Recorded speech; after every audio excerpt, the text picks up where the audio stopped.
출애굽기 2장 1절에서 10절까지 말씀, 물에서 건져내심이란 제목으로 함께 은혜를 받도록 하겠습니다. 우리 사랑하는 성도 여러분, 여러분은 혹시 구사일생이라는 단어를 알고 계십니까? 이 구사일생이란 9번 죽을 뻔하다, 한 번 살아난다는 뜻으로 여러 차례 죽을 고비를 간신히 넘기고 목숨을 건졌을 때 구사일생을 했다라고 표현을 합니다. 여러분은 혹시 이제까지 살아오시면서 죽을 고비를 넘겨보신 적이 있으십니까? 네, 저도 여러 번 있는데요. 여러분이 다 알다시피 제가 초등학교 6학년 때 사고를 당했거든요. 네, 초등학교 6학년, 그때 당시 13살 나이에 그것도 한참 더웠던 여름 날이었습니다. 8월 31일, 날짜도 잃어버리지 않아요. 왜냐하면 충격이 그만큼 컸기 때문에 그런 것 같아요. 그 전날 특별히 여름에는 집중호우가 많은데 그때 집에 슬레이트 지붕이 깨지는 바람에 그 당시 사용했던 골로용 그 가스 부탄 가스통이 있었어요. 그래서 비가 새니까 방 안에 들여놨는데 그만 그것이 낮에 뜨거운 그 온도가 상승되면서 그 밸브를 잠갔던 것이 열리게 되고 가스가 누출되는 사건이 있었습니다. 그래서 제가 초등학교 막 끝나고 그것을 모르고 가스를 켜다가 가스가 폭발하게 되는 사고를 당하게 되었죠. 당시에는 3도 화상, 3도 화상은요 거의 죽을 둥 말둥한 단계예요. 그래서 상태가 매우 심각하였는데 코에도 호수를 꽂고 옆에 장에도 호수를 꼽아서 여러 가지 심각한 상황을 겪게 됐기도 했습니다. 그때 지금 와서 생각해 보면 그때는 교회를 안 다니고 하나님을 믿지 않았지만 지금 와서 생각해 보면 하나님의 은혜로 살려주신 줄 믿습니다. 그리고 어머니와 또 그 당시 의사와 간호사들이 정말 혼신껏 힘을 다하여 치료해주고 또 회복할 수 있도록 이렇게 도와주었던 것 때문에 지금 이렇게 건강하게 여러분 앞에 서 있는 줄 믿습니다. 이처럼 사람들은 여러 가지 사건과 사고 속에서 한 번쯤은 생명의 위협을 받고 또 죽을 고비를 종종 넘기게 되는 경우가 있다는 것이지요. 오늘 본문 출애굽기 2장 말씀의 시작은요, 한 아이의 등장으로 시작합니다. 그 아기의 이름은 누구일까요? 네, 아멘. 네, 모세입니다. 그 모세의 뜻은 물에서 건져냈다라는 뜻이지요. 그 아기 모세의 출생 과정과 배경, 그리고 그가 아기였을 때 어떻게 죽음 가운데 살아나고 바로의 딸의 양자가 되는 것을 어떻게 과정을 통해서 어떠한 배경으로 그가 물에서 건짐을 받고 그 애굽의 바로의 왕의 딸의 양자가 되는지를 보여주는 것이 오늘 본문의 핵심 내용입니다. 그런데요, 우리가 전에도 말씀드렸지만 이 아기 모세의 출생과 배경에는 훗날 신약 시대에 우리 예수님께서 출생하신 후에 애굽에서 피신하신 내용이 나오지요. 그 내용의 모형, 그림자라고 생각하시면 이해가 빠르실 겁니다. 우리가 지난번 약 한 달 정도 됐더라고요. 3월 초에 제가 설교를 했었는데요. 출애굽기 1장에 대해서 설교를 하였습니다. 그때는요, 제목이 두려워하여란 제목이었습니다. 기억나시나요? 아니요. 네. 감사합니다. 그래서 목사님 하신 말씀 제가 이해가 됩니다. 그래서 목회자가 계속 설교를 할 수 있구나. 두려워하여. 네, 무엇을 두려워했냐면 출애굽기 1장에 쭉 보면 이스라엘 백성들이 애굽에 내려가 생활하다가 약 70여 명의 사람들이 내려가게 되죠. 근데 그들의 수가 약 400년에서 430년 어간에 약 200만 명의 숫자로 불어나게 됩니다. 그럴 때 애굽의 바로 왕은 그들의 숫자의 불어남과 그들의 힘에 점점 두려워하게 되고 그들에게 힘든 노역을 시키게 되는 장면이 나왔지요. 그리고 그것도 부족해서 히브리 산파 시브라와 부하를 시켜서 여자 아기면 살려두고 남자 아기면 죽여라 라고 명령을 합니다. 근데 그 산파들이요, 하나님을 두려워하여, 바로 왕의 말을 두려워한 것보다 하나님의 두려워하여 하나님의 사랑과 하나님의 은혜와 하나님의 능력을 두려워하여 그 남자 아기를 살려두게 됩니다. 그때 바로왕은 산파들을 불러다가 호통을 치지요. 너희가 어찌하여 남자 아기를 살렸느냐. 그럴 때 산파들은 하나님이 주신 지혜의 말을 대답을 하게 됩니다. 자신들이 도착하기 전에 히브리 여인들은, 산모들은 너무 힘이 좋고 건장하여 자기들이 오기 전에 이미 출산하였습니다. 어떻게 이미 낳은 아기를 죽이겠습니까? 그렇게 하면서 바로에게서 위기를 모면하게 됩니다. 하나님께서는요, 그러한 산파들을 복주시고 그러한 산파들을 또 자손들을 축복하셔서 형통하게 하는 축복을 주신 내용이 우리가 지난번에 살펴보았던 말씀입니다. 저희가 외가댁이요, 제주입니다. 제주도 다녀오셨지요? 한 번쯤은요? 네. 제주도가 저는 이제 어렸을 때 종종 가게 됐습니다. 왜냐하면 어머니가 저희 방학이 되면 아이들 케어하는 게 힘드시잖아요. 그래서 방학 동안에는 외할머니 댁에 가서 이제 이렇게 시간을 보내고 방학 끝날 때쯤 어머니가 또 데리러 오셔요. 그런데 이 제주도 가면 유명한 게 있습니다. 뭐가 있을까요? 아름다운 자연 경관이 있지요. 예, 그거 빼고요. 제주도 가면 뭐가 많아요? 첫째, 예, 돌이 많고요. 그 다음에요, 바람도 많고요. 그 다음에 바다가 있고요. 말이 있어요. 그죠? 그 외에도 여러 유명한 것들이 있는데요. 제주도 하면 무슨 돌인가요? 네, 돌하르방. 우리가 이렇게 지역에서 보면 뭐 천하, 대장군, 지하, 여장군 이런 게 있잖아요. 그런 것처럼 제주도를 지키는 수호신이라고 해서 돌하르방이 있고요. 바람이 얼마나 또 센지요. 한 3일이 멀다 하고 회오리 바람이 치는데요. 거의 막 집이 떠나려갈 정도로 바람이 세차게 붑니다. 그만큼 날씨가 변덕이 심한 곳이 제주도라는 것이죠. 또 제주도는 사방이 바닷가로 둘러싸여 있어서 조금만 걸어 나가면 한 5분에서 10분만 가면 바로 바닷가가 보인다는 것입니다. 그때도 초등학교 몇 학년인지 기억이 나지는 않지만 여름방학 때 놀러 가서 이제 그 해수욕장이 있거든요. 해수욕장은 그렇게 깊지 않아요. 모래사장이 있고 물속에서 이제 헤엄을 치고 물장구를 치고 노는데 그때 사촌 동생이 형, 내가 수영 가르쳐 줄까? 그러면서요, 나를 따라오라고 하는 거예요. 그래서 저기 방파제에 있는 그때 당시 키보다 높은 그 수위가 있던 곳에 가서 나를 데려가더니 갑자기 바다로 밀어버린 거예요. 예, 얼마나 죽을 듯 했는데요. 예, 그때 당시에 바닷물을 많이 먹어서 바닷물이 조금 줄었을 거예요. 그죠? 이처럼 그런 상황에서 동생이 나를 또 건져가지고요. 형 미안해. 내가 잘못했어. 그러면서 수영을 조금 배웠어요. 조금. 그때 당시에. 예, 뭐 하려고요? 살려고. 네, 그랬습니다. 오늘은 제가 거의 죽다가 다시 살게 된 내용을 좀 하는 것 같은데요. 오늘 본문의 말씀에 보면 모세의 출생 배경도 거의 죽은 거나 다름없는 모세를 하나님께서는 하나님의 방법과 하나님의 계획하심으로 그 모세를 살리시는 내용이 나옵니다.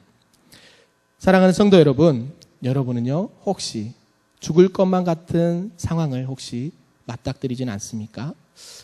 또 죽을 것 같은 상황 가운데 우리가 혹시 어떠한 대처를 하고 있습니까?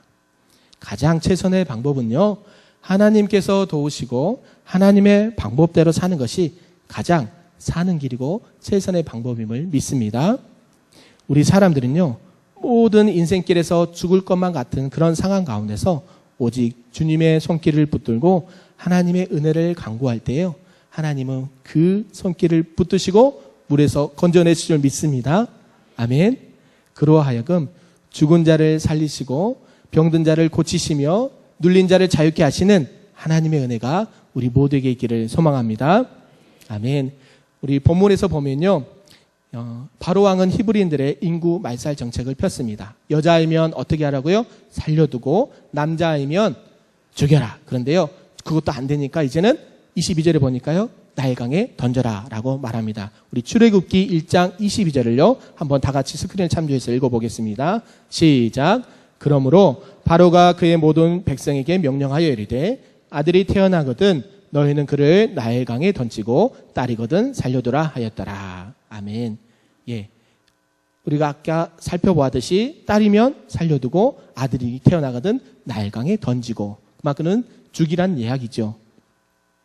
그 이어서 오늘 나오는 내용이 본문 출애굽기 2장 1절과 2절의 말씀으로 시작합니다. 우리 1절과 2절 한번 다 같이 보겠습니다. 시작.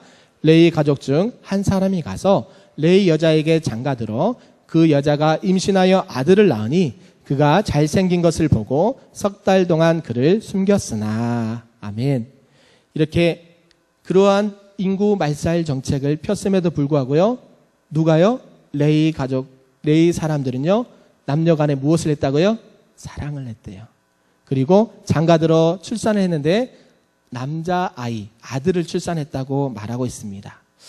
좀 이상하지 않나요?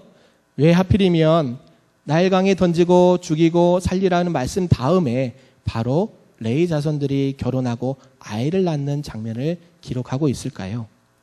그것은요, 세상의 권력자들이, 세상의 권세 잡은 자들이요, 아무리 하나님의 사람들을 죽이려고 하는 인구 말살 정책을 핀다고 할지라도 하나님께서는 남녀들 간의 사랑을 막을 수 없듯이 하나님의 사랑은 막을 수 없고 하나님의 사람이 태어나는 것을 사단은 막을 수 없다는 것을 보여주는 내용인 것이지요.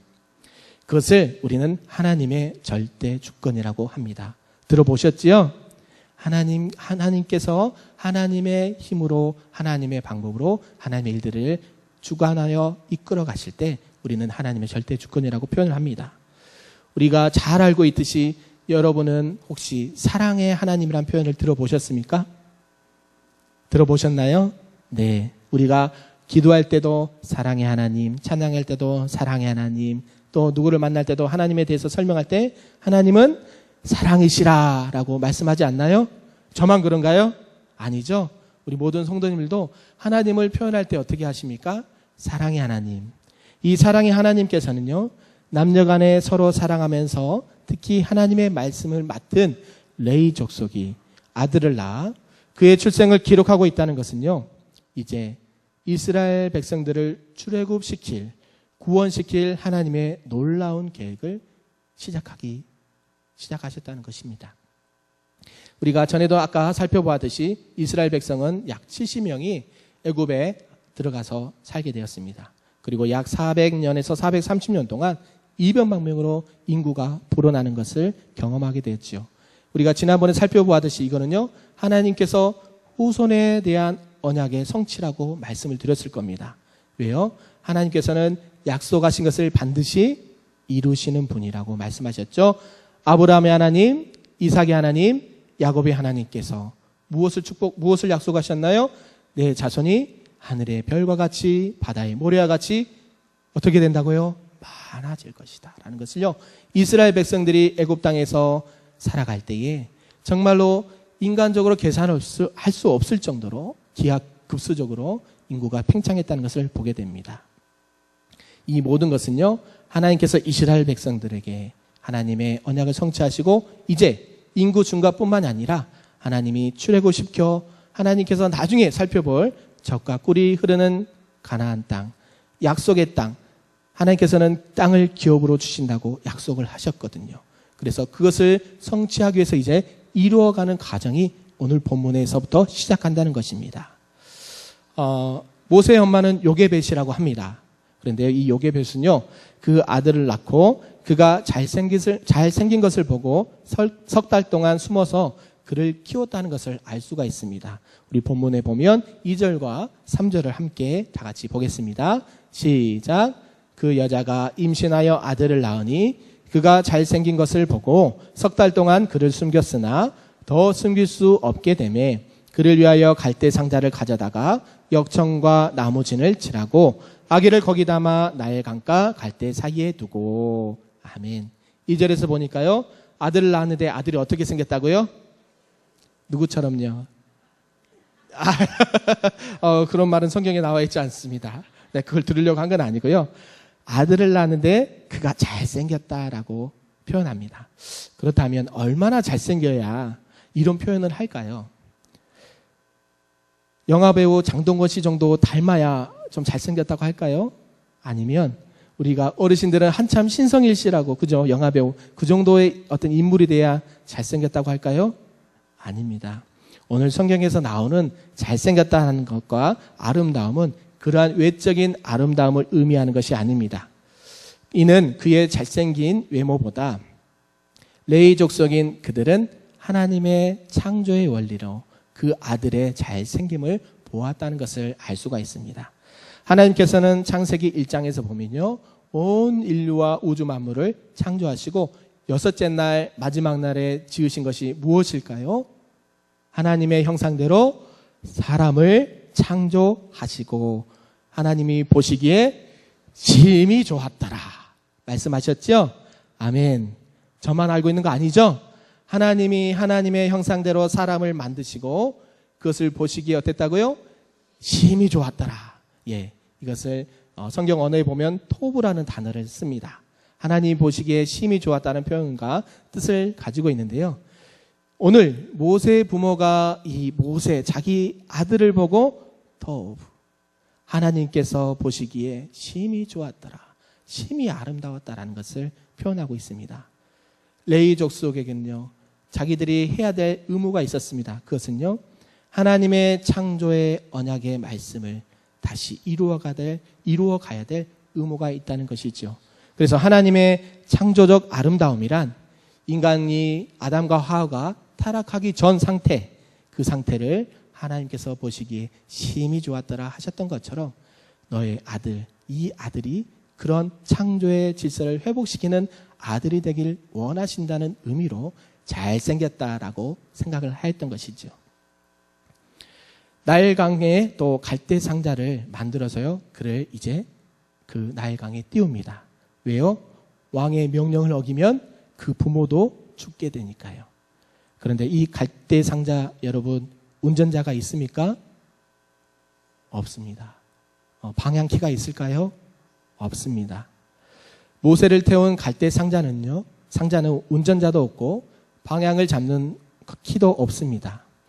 전에도 말씀드렸지만 갈대 상자는 우리가 구약에 무엇을 연상시킬 수 있다고 했나요? 노아의 방주. 네, 맞히셨어요. 노아의 방주와 똑같은 단어, 성경 언어 테바라는 단어를 사용합니다.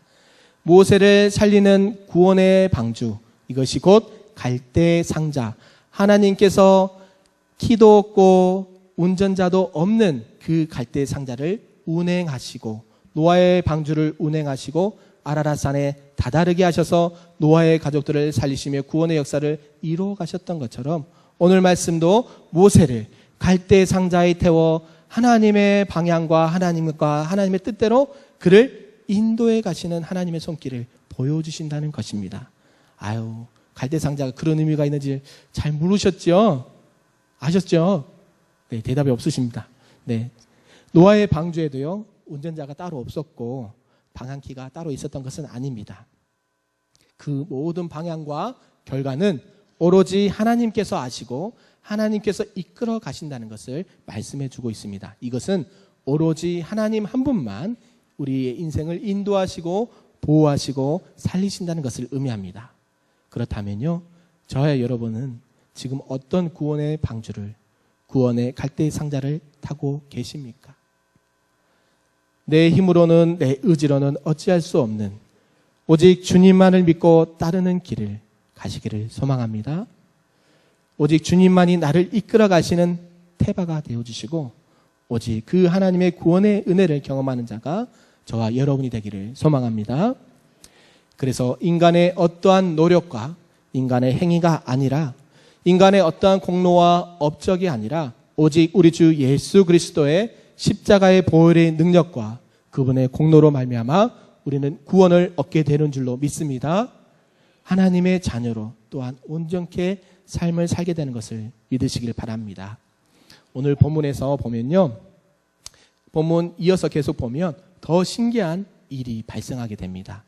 그것은요, 갈대 상자에 모세를 태워 나일강에 띄웠을 때 때마침 바로의 딸이요 모욕을 하러 나일강에 나왔다고 합니다.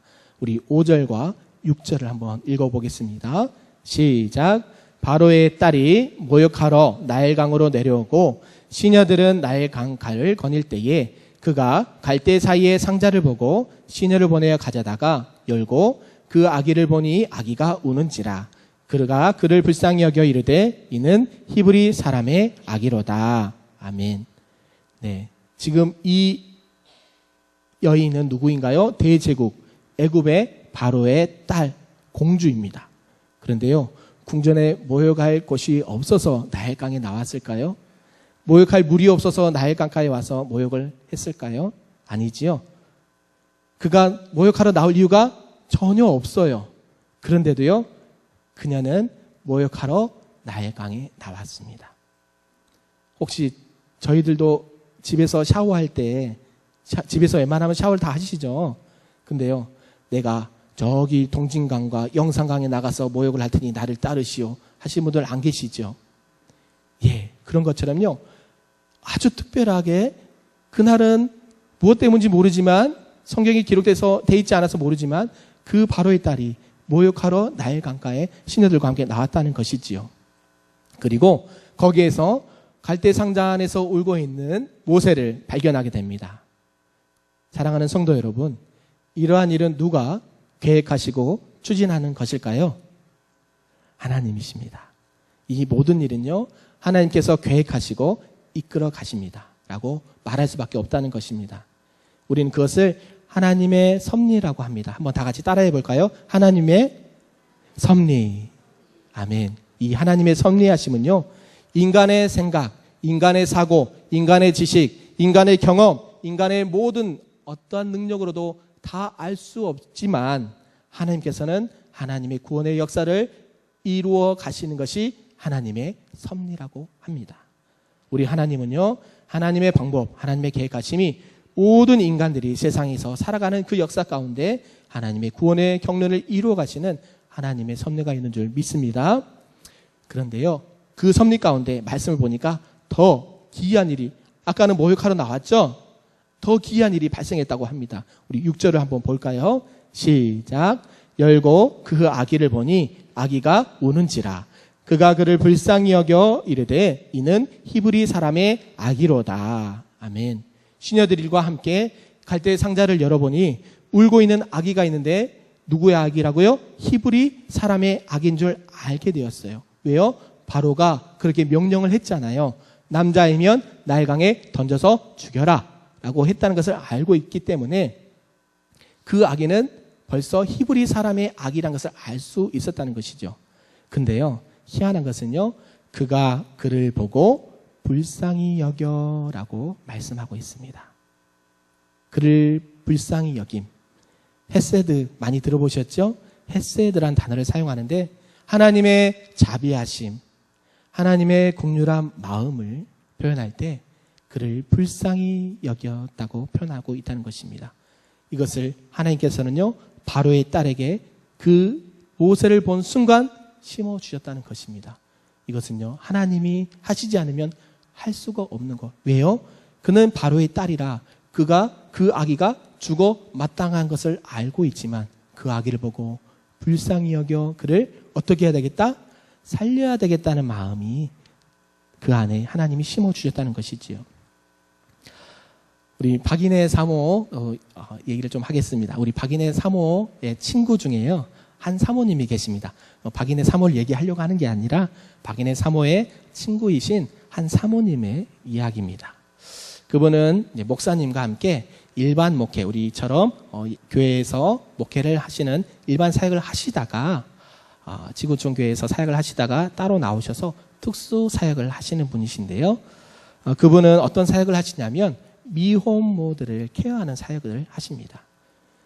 그 미혼모들을 위해서 가정 사역을 하고 거기에서 출산되는 미혼모 자녀들을 입양하거나 입양하는 시설로 보내는 사역을 하고 있습니다.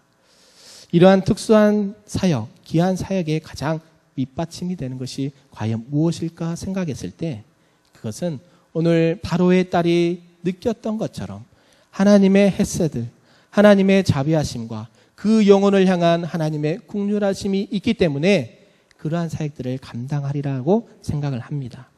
오늘 본문에서도요, 바로의 딸은 전혀 그러한 생각을, 마음을 안 가져도 되는 사람입니다. 하지만 하나님께서는 그 바로의 딸에게 하나님의 마음, 헤세드를 심어주시고 그 모세를 긍휼히 여기는 마음을 심어주셨다는 것입니다.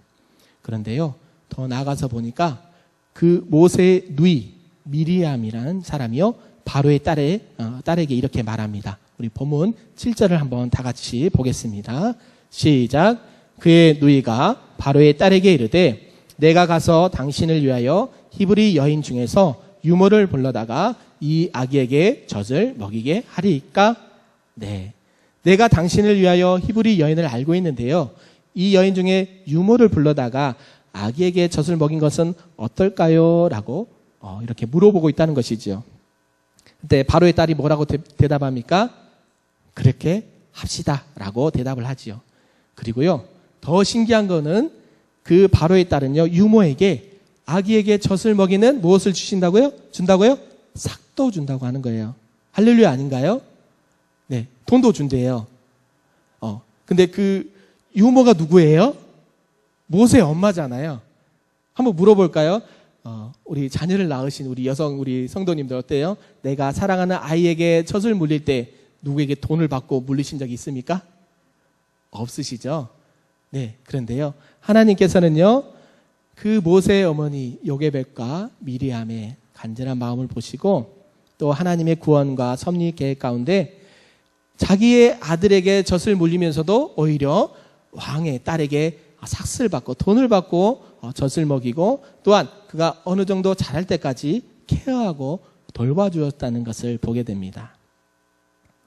모세의 엄마인 요게벳, 그 자신은요, 아들에게 돈을 받아가며 젖을 물리고 그 아들의 죽음마저 다시 살리게 되는 놀란 일을 경험하게 됩니다.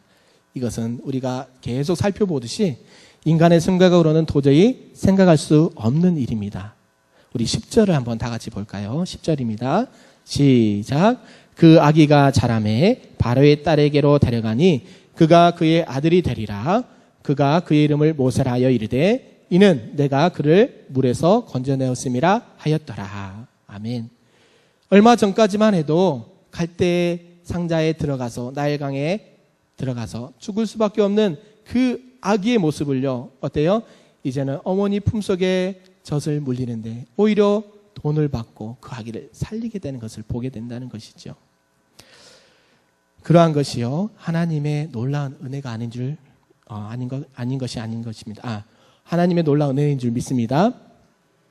우리가 신앙교육을 히브리인들은요, 어떻게 받았는가 하면 레위 족속들은요, 특히 하브루타 교육을 받습니다. 우리가 지난번 유초등부에서 이렇게 세미나를 한번 했었는데요, 하브루타 들어보신 기억이 나십니까? 네, 하브루타. 우리 교사들과 가족들, 부모님들을 위해서 초청해서 세미나 교육을 했던 것이 있었습니다. 이것은 유대인식 성경 교육 방법인데요, 그들은 어려서부터 어머니가 잉태했을 때부터 하나님의 말씀, 성경을 가지고 교육하고 있습니다. 그리고요, 그들이 약 13세 성인식을 하는데 성인식 하기 전까지 계속해서 하브루타 교육을 하고 아버지가 오히려 성경을 읽어주고 성경에 대한 궁금한 부분들을 가르쳐주고 질문하며 아이가 신앙 안에서 바르게 자랄 수 있도록 교육하는 것이 이들의 교육 방식이었습니다. 우리 기독교인들은요, 우리 자녀들이 100% 기독교인 될 확률이 얼마나 있을까요? 많이 희박하죠? 믿음의 자녀가 믿음의 부모를 통해서 100% 신앙을 물려받는다. 그런데요, 이 유대인들은요, 100명이면 100명 다 유대인이 돼버려요. 왜 그럴까요? 이미 모태에서부터 신앙으로 철저하게 교육을 시키고요, 아버지가 어렸을 때부터 말씀을 가르치기 때문입니다. 예, 이런 것들이요, 우리가 보면 오늘날의 이러한 신앙교육 얼마나 중요한지 모르겠습니다. 어머니 요게벳은 아버지 아므람을 통해 젖을 떼기까지, 또 혹은 내가 아까 말씀드렸듯이 약 13세 성인식을 하기 전까지요, 신앙 교육을 받게 하고, 또한 그가 어느 정도 자랐을 때에 바로의 딸에게 보내게 되는 것이 아까 10절 말씀에 나와 있습니다. 바로의 딸이 된다는 것은 양자가 되었다는 것을 의미하죠. 사랑하는 성도 여러분, 아까 우리가 살펴보았듯이 모세의 뜻은 무슨 뜻이라고요? 물에서 건져내셨다라는 뜻이지요. 이제 그 뜻의 진정한 의미를요, 이제 말씀을 아주 간결하고 쉽게 정리하며 오늘 설교를 맺고자 합니다. 태초에 하나님께서 인류를 창조하시고 아담과 하와가 범죄한 이후에요, 모든 인류는 죄 가운데 죽게 되는 사람들과 영혼들이었습니다. 그러한 우리들을 하나님께서는 사랑하사 구원의 방주 되시는 예수 그리스도를 이 땅에 보내시고, 그 예수 그리스도가 우리를 위해서 십자가에 대신하여 피를 흘리심으로 우리의 죄값을 담당하시고 지불하셨습니다. 오직 예수님의 공로로 말미암아 우리는 구원을 받게 되고, 우리 모두는 모세가 바로의 딸의 양자가 되어 왕으로서 삶을 살았던 것처럼 우리는 예수 그리스도와 연합되어 하나님의 자녀, 양자됨을 통하여서요, 우리는 하나님의 자녀로서의 삶을 살게 된다는 것이지요. 그래서 신약 성경에 보면 우리는 다 왕같은 제사장이요 라고 말하고 있는 것입니다. 이것은 하나님의 은혜로 예수 그리스도의 십자가의 보혈의 능력과 은혜로 공로로 말미암아 우리가 이 세상에 살아갈 때에, 죽음 가운데 살아갈 때에 당당하게 담대하게 주 예수 그리스도의 승리를 외치며 나아가며 살아갈 수 있는 원동력이 된다는 것입니다. 세상의 공중 권세 잡은 자들, 사단들은요, 자신들의 힘과 권력으로 우리를 자꾸 죽이려고 합니다. 우리를 해하려고 합니다. 그렇게 할지라도 우리는 오직 예수 그리스도의 구원의 방주 안에 있기를 간절히 소망합니다. 그곳은 운전자도 없고 방황키도 없습니다. 예수 그리스도의 구원의 방주, 구원의 갈대 상자 안에만 있으면 우리 하나님의 헤세드, 하나님의 자비하심과 하나님의 긍휼하심으로 말미암아 우리는 살아나게 되는 줄 믿습니다. 이 말씀처럼 우리 모두는 오직 한 분이신 예수 그리스도를 믿음으로 믿고 신뢰하며 나아가시기를 소망합니다.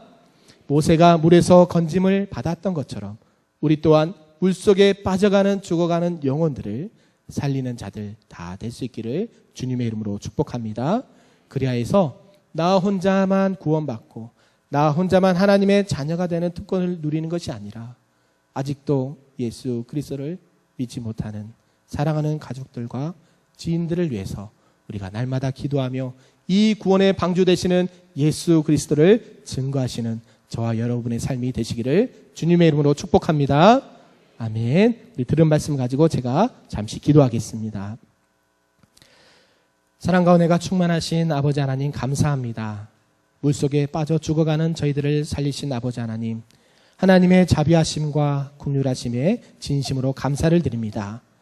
모세를 살리시고 이스라엘 백성의 민족의 지도자로 세우셨던 것처럼 우리 또한 이 시대를 살리고 민족을 살리는 민족의 지도자들로 세워주시옵소서. 그리하여 우리의 삶의 항해에서 선장이 되어주시고 구조선이 되어주시옵소서. 이 모든 말씀 예수 그리스도의 이름으로 기도하옵나이다.